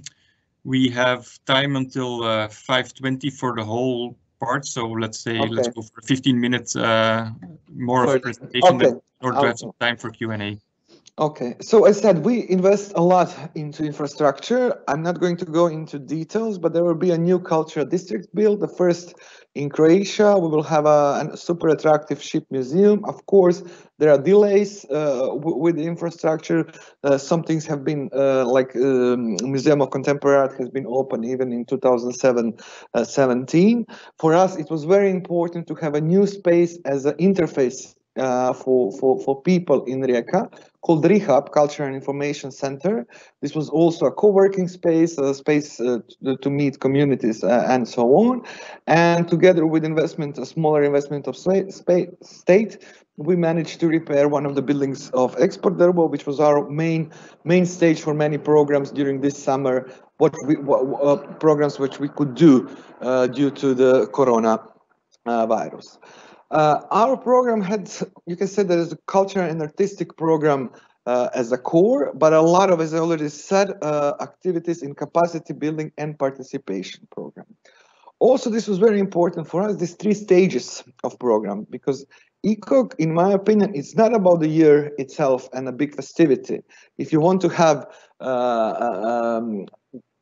results in long-term results, then it's good to use these preparation years also to test your capacities, to test your audiences, to start some festivals. For instance, we started already in 2017. We also use this autumn period and winter just before we started. Our starting point was 1st February 2020. For a kind of warm-up program, and this was good, very good for us in our communication strategies. Opening, this is not something that they will ask you at the beginning or at the application process, but for the success of a project is a key. And I'm not going to present what we did because we don't have time, but if we can discuss this later on. This is one of the examples of the festivals we started. This is the children's festival, Children's Creation Festival called Toboggan. This is a completely new activity, and this is what we brought to the city, and that will stay behind us. Similar with this Porto Etno World Music and Gastro Festival, where we combine music and gastronomy. We had not only professional artists and like world music, etc., but also from the start we have been engaged together in partnership with more than 20 local national minority communities and their organizations. Then, for instance, a Belgium-based Neat Company festival, we co-produced a project with them. All the Good was our co-production with many other different partners, but we didn't present just one production, but we made a kind of Neat Company festival with 3 different theater shows and video exhibitions. Big international new media exhibition with the new forms of labor and economies in this Export Derbo. One of these permanent installations in public spaces with a big names such as Miljan Radić from Chile. This is actually a whole program of permanent installations on the islands and the coast of Kvarner region. This was also important. Just to go back. Oh, sorry. Never mind. I didn't mention the. Sorry. This Lungomare art. It was also about bringing contemporary art to the places where, you know, rural places where people don't usually go, but they go to the museums. 27 Neighborhood is one of the big initiatives of connecting local groups of people, organized citizens, 27 different urban and rural areas in Rijeka, but in a whole region, building their capacities, helping them to make a program, and connecting them with one of 27 neighbors of other 27 EU countries. Of course, this was before the Brexit, so now it will be 26, right? Rehab I already mentioned, but it's very important for us here to say that sometimes they'll ask, you know, how citizens are engaged in managing the European culture program, etc., etc. Our position from the beginning was we don't want to manipulate that. We don't want to have a citizens council that really doesn't have any real decision-making power, but we would rather bring a program of call for projects, for green projects, civil initiatives that will be completely decided by the citizens themselves with the Citizens Council, and of course a quite strong volunteers program. So looking behind, we are almost done. What are our legacy? And please take into consideration, I didn't want to mention COVID and Corona that much, although our logo does resemble it. We did manage to have our opening program, and some previous activities really gave us extraordinary international visibility. We would go probably in bigger numbers, such as Lila, I guess, presented, if we had of course normal summer and a normal year, but we still have new tourist attractions. We still have international networks that city can use. We hope from next year further on, when we will be done with this virus. New skills and know-how is something that cannot be taken from the hundreds of people that have been attending our seminars and those who had experience to manage such a project. New networks of civil initiatives such as 27 neighborhoods, but also others. There is a library and a digital archives. New cultural centers with Export Drvo and Rehab. First culture quarter in the country, and the ship as a new attraction. This, you know, if you see, this is the city center, and everything was in this small city connecting to this Corso Street, you know, like something like Main Square, but it's not like Rambla.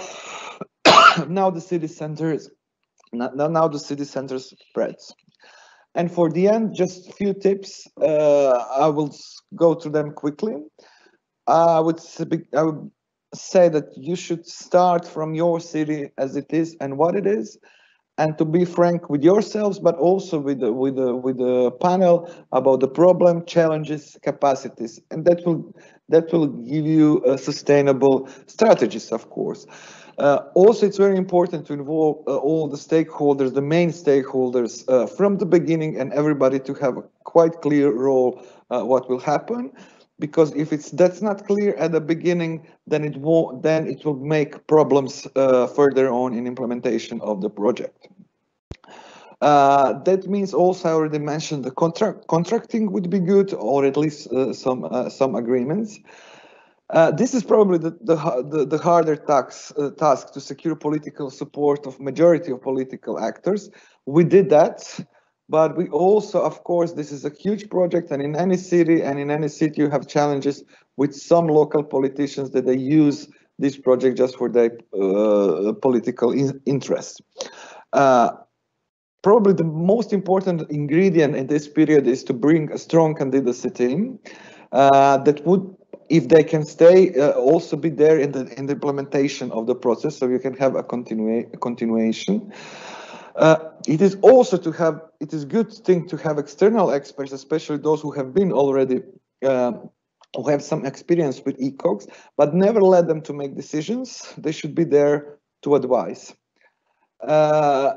Program is the center of things, as already mentioned. You can build buildings, but they're not that important. Program is in the center. It must be innovative and it must be advanced. It cannot be business as usual, you know, just put whatever the institutions do, or shouldn't be a copy, you know, from great Lille or whatever experience. It should be original, as unique as the city itself is. Also, sometimes cities spend too much money on marketing, you know, millions even during the application process. This is completely unnecessary, but communication, engaging citizens, artists, professionals from the institutions, independent organizations in the process itself is essential. But for that, you don't need that much money. And as I said, clear, sincere. If you're pretending in line, you know, that the people in the panel, they will understand. One should give your best to win the competition and not to rely on networks or lobbying or whatever. With the panel, I don't know the example that this really worked out. And for the end, just a practical thing. Writing a bid book is not a simple task. It's not a simple task to keep it clear and short. But the whole team should be involved in the writing, but there must be an editor, and the design must be user friendly. It should be a little bit innovative, but not too innovative. Okay, that's for me. Thank you for your attention, and one postcard from Rijeka for the end. A kitschy one. Thank you, Emina, for your interesting and well-structured presentation. It's a very good example. It's also quite clear how it relates to the ECOG framework, because you explicited the links with also the evaluation criteria. So this is very useful for us. There are some questions for the audience, and let's maybe go through that or go through them. There was a question also about the role of the place of the university, and specifically also with higher education. You already highlighted the role of the university, but can you expand a little bit more, and maybe Yes. also collaboration with education, higher education? What's the importance of that in the program? It was a question that was also posed for Lille and also towards. Okay, I will try to explain it as concrete as possible. So university was there from strategic reasons from the beginning, but then it became university who become responsible for one of our 7 program lines, 7 flagships of the project, called Sweet and Salt, with the aim from the beginning, and this was done successfully, to establish a university center for urban research, urban studies, architecture, and urban development. And this is one of the legacy of the project. This is a new center, a new study program. This is one link, and of course they did produce very important exhibitions of Fiume Fantastica. They did produce many researches, had a lot of guest students from other cities, and so on. It was the whole process. The university was also one of 27 neighborhoods, because we recognized the campus itself as a specific neighborhood, and they connected to Trieste, which was then how we call it, the European Capital of Science, something like that is that title. In their program, they incorporated also contemporary art. So we built one permanent artistic sculpture at the university campus itself, but it also uses to popularize the science between the population. University was then partnered in a lot of seminars and conferences we had within the classroom capacity capacity building program. What else? Then a lot of volunteers, because the university has their own volunteering program, got involved in the project. We also had students from cultural studies, tourism, etc., as an intern, short-term intern in our organization. So there are really, really many ways. At the beginning, we thought that we will use university, our Rijeka University, for the evaluation, the external evaluation that is necessary to be done for the part of the project. And I think it was there even in the first bid book. But then university was a partner, and doing the evaluation itself, it wasn't, feasible. So we organized that by the public call, and some other companies and universities got that job. I'm sure there are also many other examples how university joined. Also, this was important that the rector of the university was represented in board of our organization. Actually, the city itself, who had a majority of who has majority of votes in the board, they gave one place for the representative of the university, so they were involved, they were deeply within the organization. Yes, thank you. I received word that the mayor of Ghent, who was supposed to open the session, has arrived. Already is following for quite some time, and he will close the session in 10 minutes. Okay. So looking forward to that. Before that, we have some more questions for the audience, and one has to do with your organizational structure. You mentioned, of course, links with the cultural field, with the administration, political level, but how are you organized? What's your structure? Is it based in the city government, or is it a separate body? Is it independent? How is it governed? How does the organizational structure work? Yeah, it is separate body, and this is something also that is kind of that you are asked from the EU panel. I don't know if it's in strict rules, but you're expected to have a separate body to implement the project, not to implement it from the administration itself, which did happen, but whatever. In our case, it was a limited company founded by the city and the council, with the city with majority of ownership. The reasons why the company was chosen rather than foundation or an institution, they're just administrative reasons that are regarding the creation legislation, and I wouldn't advise it or advise against it. It depends really of country from country. What else? We were so separate body, but not independent, because we were independent in programming, but we were overseen by the city and the county, etc., about our finances.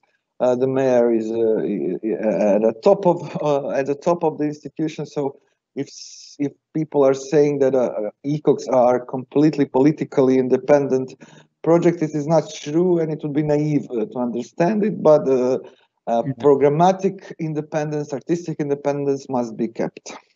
Yes, and what's your evaluation of that? Because I know the case of Pogon, which is really a very good example of this co-governance between the sector with an autonomous programming, but also with backup or support from the city. Did it work well, or did you take some of these experiences with Pogon along in developing it, or were there maybe more issues? How is your evaluation of this? Well, there was no place for co-governance in a real term. If the organizations was from the beginning decided to be done like that, to have in co-governance both public institutions, independent sector, etc., then it would go to another path. I'm not even sure that this is the best model for ECOC. I think there must be a place for people to come into co-decision making, like citizens, etc., with some specific areas. But in the end, this is a project that needs people who will, sign both from programmatic perspectives, curatorial, and from the finances and all the other legislation processes.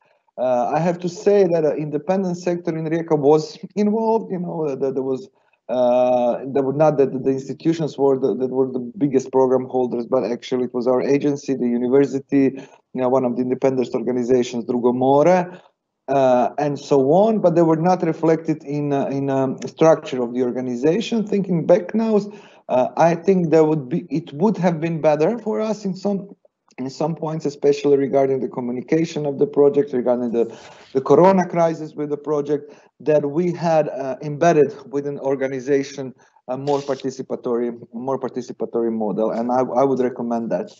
But tailor-made for each and specific situation, because the capacities, the needs, everything, the structure itself has to be relevant to the city itself, but also to the program of the ECOC. Yeah, you briefly touched upon the implication of the artistic sector. There is also a question about that. You mentioned the necessity of innovative programming initiatives, but the question is, what was the role of artists in the whole process? At what stage were they involved? Were they just involved in the programming, or were they really also active in the different stages of developing the strategy, creating the connections? What was the role and the place of the artists in the whole project and the development? So from the first phase, if you maybe remember, I mentioned there was a concept group. At least half, I think there were like, I wasn't there at the beginning, so I don't remember correctly, but I think there were 6-7 people at that group, from which half of them were artists or editors, of books and this guy. So you can say that artists really had a big impact on the project. Of course, not every artist were happy about it, and also always facing a challenge that all the local artists expect that the capital of culture will now give them the biggest European stage, and they some of them refuse to understand that this is a curated program, that it's European program. We sometimes had these comments like, "Oh, you are bringing these expensive European artists. What about us?" This kind of comments. Mm-hmm. But yes, of course, artists were engaged, and of course, especially at the level of a specific program and projects, artists have been quite a lot involved in.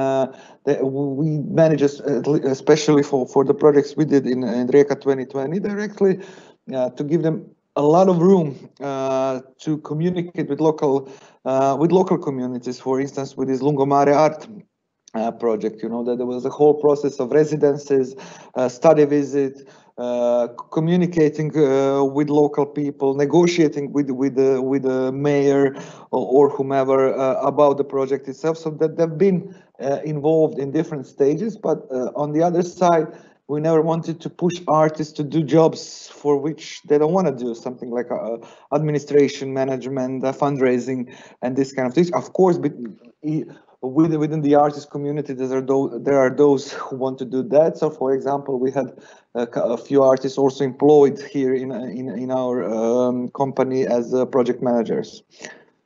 Yes. One final question before we close the session, and we will ask the mayor to do so. The obligatory question about the budget. Can you briefly sketch the outlines of the budget size, but also the composition? Okay, so infrastructure was 44, I think, million euros, and we didn't do it. This was done, I didn't say that at the beginning, by the city directly. The investments, the infrastructural investments, more or less half of those came from EU funds, and the other was a city investment and some other sources. Our budget was planned for 30 millions. The operational budget, so this is program, marketing, people, everything. Then it was cut for our last monitoring meeting. We were counting on about 26 million. And then after Corona, we just calculated it recently. Corona meant another 7 and so million cut. Both from the public sources, but very much from sponsorships, etc., etc. So we ended up with less than 20 million for all the years programming and marketing we did before. All right. Thank you very much, Emina, for inspiring story and the clear and very well inspirational and educational also presentation. Thanks. And if you have any more questions, we will follow up also via the report online. You will find the presentation of Emina also online. We'll stay in touch, Emina. Thank you very much. Thank you and good luck with the application. I hope you're going to stay over it. Thank you. Goed, ja, dan komen we aan het einde van deze sessie. Dank u wel iedereen voor uw aandacht. Ik ga nu het woord geven aan burgemeester Matthias de Klerk, die intussen al een tijdje bij ons is, die misschien ook een stukje van de presentaties heeft kunnen volgen. Burgemeester die heel sterk, zo herinneren we ons van vorige keer, achter deze kandidatuur staat en heel sterk vorige keer ook al de motivering van de stad heeft toegelicht om Europese culturele hoofdstad te worden. Maar de burgemeester die tegelijkertijd ook bevoegd is voor het internationale beleid van de stad Gent, dat zich ook op andere terreinen manifesteert. Meneer de burgemeester, ik ga u vragen om eventueel ook terug te koppelen als u interessante punten heeft opgepikt uit de voorbije presentaties, mocht dat mogelijk zijn, maar eventueel ook om de kandidatuur voor culturele hoofdstad te kaderen binnen het bredere internationale beleid van de stad. Graag aan u het woord. Dank u wel, Joris. En dames en heren, goedemiddag. Ik was eigenlijk al van in het begin bij jullie, maar er was blijkbaar een technische complicatietje. Maar het is eigenlijk even fijn om te kunnen afsluiten. En ondertussen heb ik inderdaad heel wat boeiende zaken kunnen aanhoren. Dus ook op mijn beurt bedankt voor jullie betrokkenheid en engagement, ook in het kader van deze tweede inspiratiesessie. Grand merci aussi à Thierry. Big thanks also to Emina, very interesting. Thanks for sharing your knowledge, your experience with us. In other times, I would have loved to welcome you in person in our beautiful city, of course, but given the circumstances, we have to meet only online, unfortunately. But nevertheless, our open invitation to visit our magnificent city is still standing. So we will meet again, but in person. I'm looking forward to it. Thank you, Thierry en Emina. Nu, Joris, inderdaad, ik ben ook bevoegd voor het internationaal karakter met betrekking tot onze stad en beleid. En we zetten daar toch wel zeer sterk op in. Ik wil u een voorbeeld geven. Wij zijn lid van 42 internationale en Europese netwerken. Maken daar ook tijd voor, omdat Gent graag inspireert, maar ook graag wordt geïnspireerd door anderen. En altijd als Gentenaars met een open blik op de wereld. En we hebben eigenlijk 4 topprioriteiten internationaal, Europees internationaal. Het eerste is een target die we willen inzetten richting 2024 om Europese jongerenhoofdstad te worden. Ja, Gent is de grootste universiteitsstad, het meeste aantal kennisinstellingen in gans Vlaanderen, in gans België. Dus daar willen we echt zeer sterk op inzetten, omdat we geloven dat de jeugd van vandaag eigenlijk de toekomst is van morgen en verantwoordelijkheid zal nemen voor onze stad en ver daarbuiten in de toekomst. Dus daar willen we kijken, wat kan een stad voor de jongeren betekenen, in een wereld die constant in beweging is. Wat kunnen zij voor de stad betekenen? En we gaan daar ook samen met de jeugd en de jongeren en de vele organisaties ter zake gaan voor die Europese jongerenhoofdstad in 2024.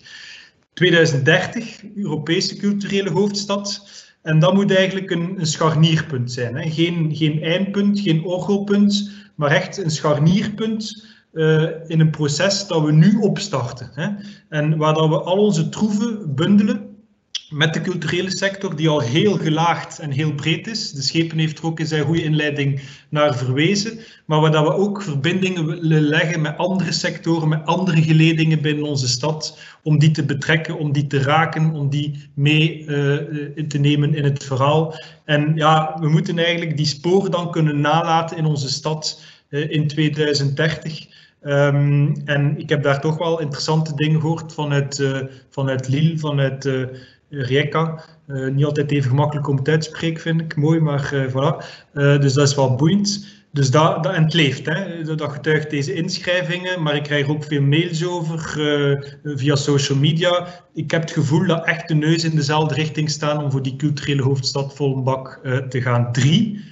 wij willen ook eigenlijk, dat is een statement, de technologiehoofdstad worden. Niet technologie omwille van de technologie, maar technologie eigenlijk als enabler om het maatschappelijke leven te faciliteren als middel, niet als doel op zich. En we hebben bijvoorbeeld een schitterend project, Collectie Gent, Co-Gent, dat van start is gegaan. Dat zal nog tot 2023 lopen en dat combineert eigenlijk erfgoed, innovatie, cultuur, maar ook bottom-up betrokkenheid vanuit de wijken om te vertellen vanuit de Gentenaars zelf en om dat dan ook erfgoedgewijs innovatief te digitaliseren. Dat is een schitterend project in samenwerking met Europa, waar we ook heel veel Europese middelen voor hebben gekregen. En dat moeten we ook, ik heb Emina goed aan gehoord, ook trachten te bewerkstelligen in het kader van Culturele Hoofdstad 2030. En dan een vierde belangrijk, 2050. Beleid moet zich altijd op de lange termijn spitsen, zonder hier en nu uiteraard uit het oog te verliezen, wel in tegendeel. Dat is Gent klimaatneutrale stad 2050. En daar ziet je ook neuzen in dezelfde richting, ook in de culturele sector met Green Track en dergelijke meer. We zijn ook bezig met de Green Deal van commissaris Timmermans. Ook daar zijn er veel Europese allianties en coalities, dus dat kan ook interessant zijn in het kader van de culturele hoofdstad. Dus Joris, ik zou nog veel meer kunnen vertellen, maar om maar te zeggen, we zijn een stad met sterke internationale ambities, op vlak van cultuur, op vlak van jongeren, technologie, klimaat. En ik denk dat dat ook 4 prachtige thema's zijn die eigenlijk wel verweven zijn. En we zullen dus ons best doen om gans Gent daar te pogen achter Schagen. Want dat blijft wel het gevoel, ook onder de Gentenaars, van kijk, als we erin slagen om de kracht te bundelen, ja, dan zijn we toch wel vrij sterk en dan gaan de anderen toch van ver moeten komen. Maar geen zelfgenoegzaamheid, wel in tegendeel, scherp zijn, een goed dossier opmaken. En ik vind die inspiratiesessies op zich ook wel heel inspirerend. Dank u wel daarvoor, vooral dat commitment. Dank u wel, meneer de burgemeester, om dat bredere kader van het internationale beleid te schetsen. En er is een belangrijke punt wat we nu al inderdaad kunnen meenemen. Er zijn ook andere chantiers, zeg maar, andere werven met gelijksoortige uitdagingen. Klimaatuitdaging bijvoorbeeld, technologische ontwikkelingen, die zeker ook relevant zijn voor de cultuursector en voor andere sectoren. En dus misschien inderdaad interessante werven om ook de krachten te bundelen richting 2030. Dat brengt mij ook naadloos bij het thema van de volgende sessie. Dus we hebben nu de tweede sessie gehad. Er komt er een derde op 9 maart en een vierde op 23 maart. Op 9 maart gaan we het inderdaad hebben over bredere trends, bredere ontwikkelingen. We gaan niet kijken naar 2 cases op dat moment, maar we hebben wel 2 eminente sprekers uit Europa. Trevor Davis uit Kopenhagen, heel veel ervaring met Europese culturele hoofdsteden en ook als artistiek leider van het Copenhagen International Theatre Festival heel sterk betrokken bij vanuit cultuur, vanuit de kunsten inzetten op transformaties, ontwikkelingen. Hij is een van onze sprekers. Een andere spreker zal Milena Sezic zijn, decaan van de University of the Arts in Belgrado. Heel andere context, maar een heel bevlogen mevrouw die heel sterk ook vanuit cultuur inzet op sociale transformatie. Dus we hebben een aantal sprekers met een Europese background die volgende keer ook ons gaan inspireren met een breder verhaal dat niet vertrekt vanuit 1 case. Op 23 maart hebben we dan opnieuw 2 cases. Aarhus 2017 en Leeuwarden-Friesland, ook een regionale verhaal waar vandaag heel wat interesse en discussie over was. Leeuwarden, Friesland en Aarhus zullen hun ervaringen delen op de laatste digitale inspiratiesessie van 23 maart.